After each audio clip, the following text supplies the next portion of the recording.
ҳомидҷон қарабоев зодаи ҷамоати шаҳраки ҳисори шаҳри ҳисор асосан ба оҳангарӣ машғул мебошад.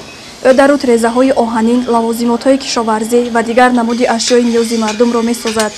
замоне ки мо вориди устохонаи ӯ шудем, ҳамроҳи фарзандон, бародарону шогирдон ба сохтани дар руд резаҳои оҳанин ва лавозимотҳои кишоварзӣ машғул буд. мо ҳамин касби оҳангариро аз падару бобои бародаромо ёд гирифтем.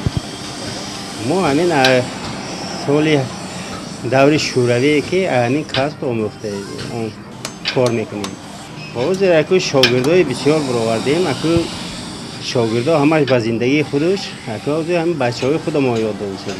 барои рӯзгори ҳамин хоҷагии халқ ба кетмами, таварми, пешами, досми, гулме, ҳай бо корча барои қасобо хеле чизҳоро тайёр мекунем.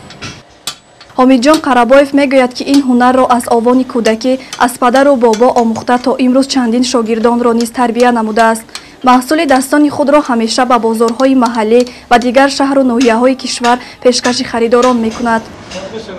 ин касба мо хай шогирда омӯхтем, хай гоҳташ кор мекунанд, гоҳти дигараш не, ба ин касб шуғул надоранд. ҳозир ана бачаҳомо ёд додисодем, мумкин инҳо ба набирагонам ёд метиҳанд. мумкин аз ин паси инҳо боз чанд шогирди дига мебурад. ин касб касби бобогию меросия охир. барои ҳава ин касбро гум кардан дар кор нест. ин ҳунарҳои мардумӣ. бояд гуфт ки дар тобеаи ҷамоати шаҳраки ҳисори шаҳри ҳисор ҳунарҳои мардумӣ ба мисоли оҳангарӣ, чӯбтарошӣ, кӯлогарию пайкарасозӣ, рассомию наққошӣ, заргарию дуретгарӣ хеле ривоҷ ёфтааст. дар ҷамоати шаҳраки ҳисор низ як қатор ҳунармандон хеле зиёданд ки аз қабили гулдӯзиву зардӯзӣ, қуроқдӯзиву табақтарошиву сандуқсозӣ, оҳангарӣ ва ғайра хеле зиёд мебошанд ки ҳунарҳои худро пешкаши тамошобинон намуда ба бозорҳо пешниҳод менамоянд барои боз ҳам равнақу ривоҷ ёфтани корҳои ҳунармандии худшон, барои даромад ба даст овардани оила. мо дар нақша дорем ки якта дукони ҳунарҳои миллӣ боз кунем, дар он ҷо занон ва духтарони хонашинро ба ҳунарҳо ҷалб мекунем.